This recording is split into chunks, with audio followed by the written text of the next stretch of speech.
दोस्तों बचपन में आपने ओपीवी यानी ओरल पोलियो वैक्सीन का डोज तो लिया ही होगा। ये वैक्सीन्स हमारी बॉडी में जाकर एंटीबॉडीज़ का प्रोडक्शन करती हैं ताकि जब रियल टाइम इन्फेक्शन होता है तो ये एंटीबॉडीज़ उस इन्फेक्शन या फिर पैथोजन से ईजिली लड़कर हमारी बॉडी को इम्यून बनाती हैं और उस पैथोजन को हमारी बॉडी से एलिमिनेट कर देते हैं या फिर किल कर देती हैं। पर क्या आपको पता है इस वैक्सीन प्रोडक्शन में साइंटिस्ट या फिर फार्मा कंपनीज को कितना मेहनत करना पड़ता है, उनकी कितना टेस्टिंग, कितने पैसे लगते हैं इस वैक्सीन डेवलपमेंट के प्रोसेस में। दोस्तों वैक्सीन डेवलपमेंट कोई छोटा प्रोसेस नहीं होता है, ये 5 स्टेज का प्रोसेस होता है जिसमें साइंटिस्ट या फिर कोई भी एक इंस्टीट्यूशन जो कि वैक्सीन डेवलप कर रहा है उसे कितना वर्क करना पड़ता है। तो इस वीडियो में हम जानेंगे कि वैक्सीन डेवलपमेंट में क्या क्या प्रोसेसेस होते हैं और क्या क्या सेफ्टी मेजर्स लिए जाते हैं ताकि वो वैक्सीन जनरल पब्लिक के लिए सेफ और ट्रस्टेबल हो और उस वैक्सीन से हमारी बॉडी इम्यून हो किसी भी रोग के प्रति। तो चलिए इस वीडियो में हम जानते हैं कि क्या क्या स्टेजेस होते हैं वैक्सीन डेवलपमेंट के। तो आइए जानते हैं।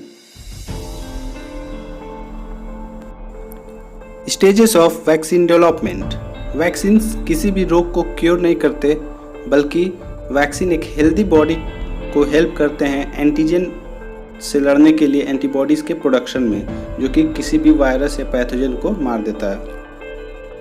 वैक्सीन्स के बाद बॉडी उस रोग के प्रति इम्यून हो जाती है और जैसे ही कोई पैथोजन हमारी बॉडी में एंटर करता है तो एंटीबॉडीज़ उसे किल कर देती हैं और आपको कोई भी इन्फेक्शन या बुखार नहीं होता है। सारी ट्रेडिशनल वैक्सीन जैसे कि पोलियो वैक्सीन जन्म के बाद दी जाती हैं ताकि बॉडी उस पोलियो वायरस से इम्यून हो जाए और जब रियल इन्फेक्शन हो तो हमें कोई बुखार ना हो। तो आइए जानते हैं क्या क्या स्टेजेस होते हैं इस वैक्सीन डेवलपमेंट को। तो stages of vaccine development. First is discovery and lab और एनिमल टेस्टिंग। फिर उसके बाद human trial phase 1, phase 2, phase 3 and then the fifth process is FDA approval. एक वैक्सीन को बनाने के लिए आपको इन सारे स्टेप से गुजरना पड़ता है और हर एक स्टेप में कॉस्ट और लेबर इंक्रीज होता जाता है। जब वैक्सीन बन जाती है तो इसकी टेस्टिंग एक लेबोरेटरी या फिर एक सेल कल्चर में होती है। फिर उसके बाद उस वैक्सीन को टेस्ट किया जाता है जिसमें हम यूटिलाइज करते हैं चूहों को और बंदरों को, जो वैक्सीन के इफेक्टिवनेस और सूटेबिलिटी को चेक करने के लिए किया जाता है।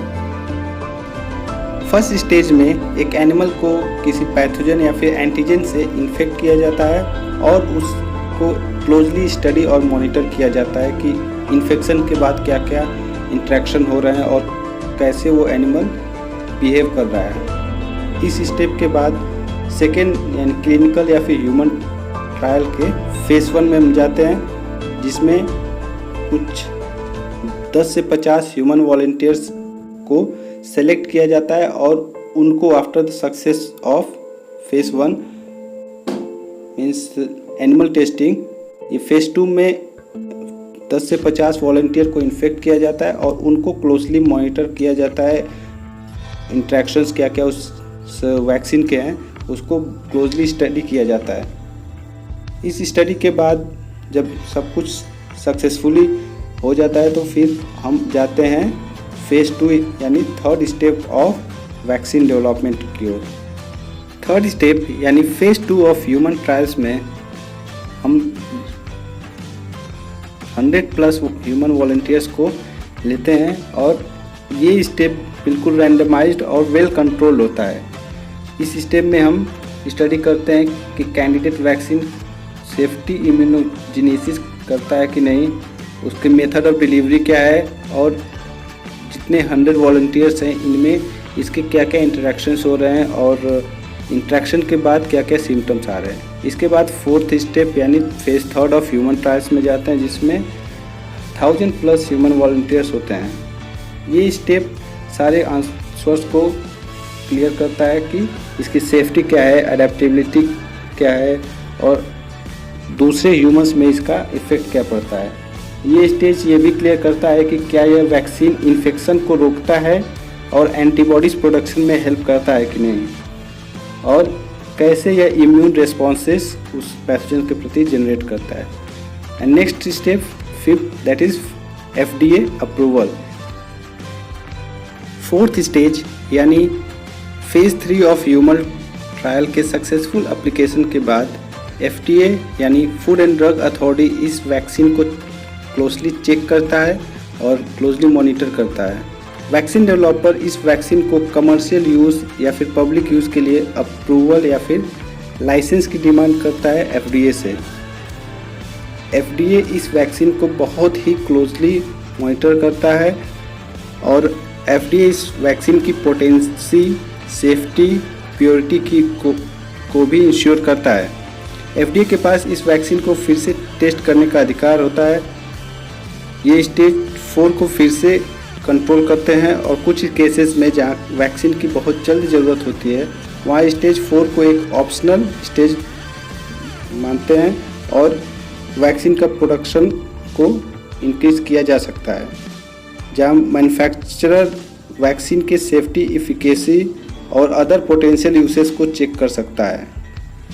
अब एक बर्निंग क्वेश्चन आता है कि कोविड-19 का वैक्सीन कब और कितनी देर में आएगा।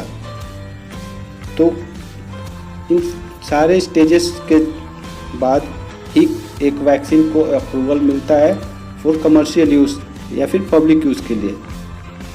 सो कई सारे फार्मा और वैक्सीन डेवलपमेंट कंपनीज हैं जो कि कोविड-19 के वैक्सीन पे काम कर रहे हैं और फेज़ 2 और फेज़ 3 में एक कुछ कंपनीज हैं।